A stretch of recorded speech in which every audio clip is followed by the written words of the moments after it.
جس طرح ڈاکٹر ثانیہ نشتر نے ابھی شروع میں آپ سے بات کی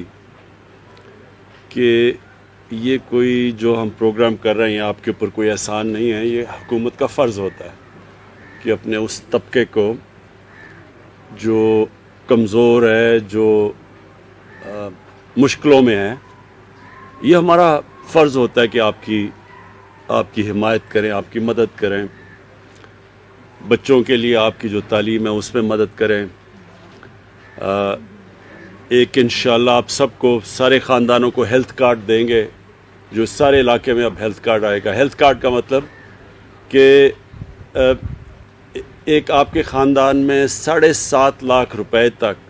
کسی بھی ہسپتال میں علاج آپ کروانا چاہیں تو وہ مفت علاج ہوگا آپ کا، تو وہ ہیلتھ کارڈ یہ سارے اب سب کو مل جائے گا۔ دوسری چیز، یہ جو آج آپ کو ہم احساس کفالت میں جو دے رہے ہیں پیسے، یہ انشاءاللہ آپ کو ملتے رہیں گے تاکہ آپ کی مدد کرتے رہیں۔ لیکن اس کے علاوہ ہم ایک اور پروگرام کر رہے ہیں۔ میں نے ابھی دیکھا 2 نے کہا کہ گھر نہیں ہے۔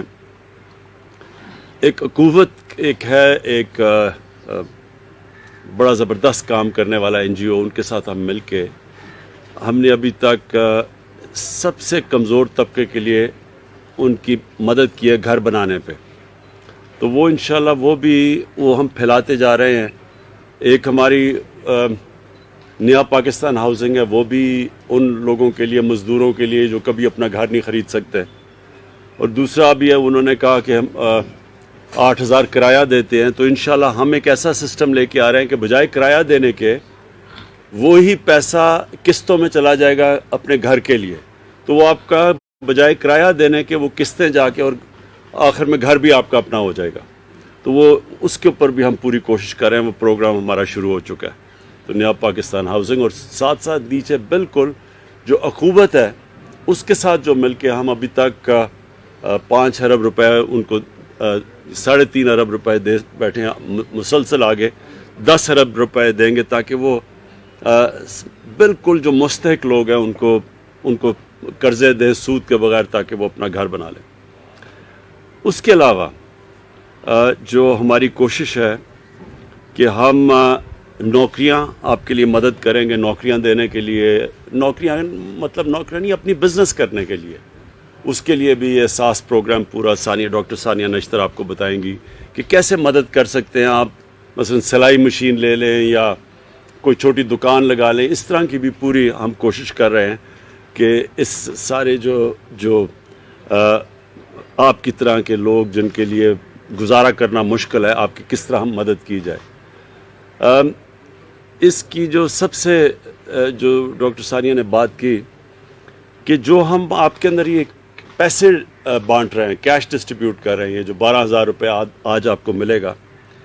اس میں ہم پوری کوشش کر رہے ہیں کہ یہ صرف اور صرف مستحق لوگوں کو جائے۔ جو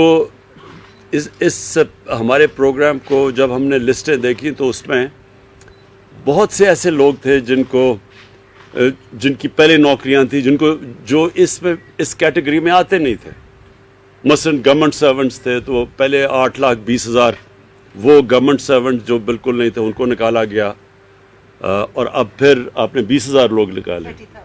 30,000 لوگ نکالے جو کہ مستحق نہیں تھے۔ کوشش یہ ہے کہ صرف ان کو جائے جن کو سب سے زیادہ ضرورت ہے۔ اور یہ بھی آپ کو پتہ ہونا چاہیے کہ اس وقت لیبنان کے اندر جو لوگ سڑکوں پہ نکلے ہوئے مظاہرے کر رہے ہیں، وہ ایک بہت بڑی وجہ یہ ہے کہ وہ یہ کہتے ہیں کورونا کے دوران جو ان کی حکومت نے، لیبنان کی حکومت نے پیسے بانٹے تھے، وہ سیاسی بنیادوں پہ بانٹے تھے اور وہ ادھر نہیں گئے، وہ منصفانہ تقسیم نہیں تھی، اور اس لیے لوگ آج مظاہرے کر رہے ہیں۔ تو اللہ کا شکر ہے جو آپ کے ہمارے جو احساس پروگرام میں جو ہم نے پیسے بانٹے پہلی دفعہ، کوئی یہ نہیں کہہ سکتا کہ کوئی سیاسی بنیادوں پہ یا ہم نے اس کی تقسیم منصفانہ نہیں کی۔ تو یہ بہت بڑا کریڈٹ ہے آپ کی ساری ٹیم کو، ثانیہ جو احساس کی ساری ٹیم ہے، یہ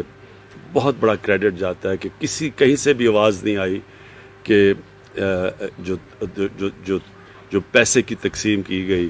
وہ غیر منصفانہ تھی، بلکہ سب زیادہ پیسہ سندھ میں گیا، سندھ کی آبادی کے لحاظ سے زیادہ پیسہ ہم نے سندھ میں دیا، حالانکہ ہماری وہاں حکومت نہیں تھی،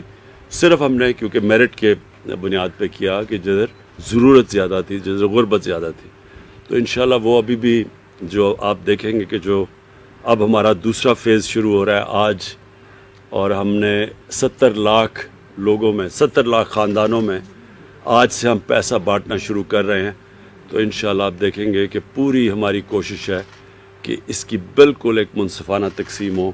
کسی قسم کی کوئی فیورٹزم یا سیاسی بنیاد پر پیسہ نہیں بانٹا جائے گا. میں آپ سب کو پھر آخر میں یہ یقین دلانا چاہتا ہوں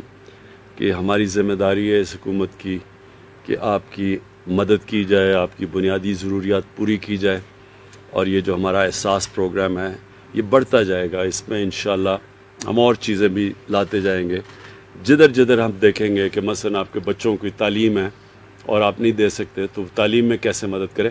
پھر تعلیم کے بعد اور اسکالرشپ اگر بڑی کلاسوں میں جانا چاہتے ہیں یا یونیورسٹی میں جانا چاہتے ہیں اس کے لیے بھی مزید اسکالرشپس کر رہے ہیں، انڈر گریجویٹ اسکالرشپس کر رہے ہیں، اور اس کا مقصد یہ ہے کہ آپ کے بچے بھی بڑے بڑے عہدوں میں پہنچ سکیں اور پھر آپ کا دھیان رکھ سکیں. بہت شکریہ.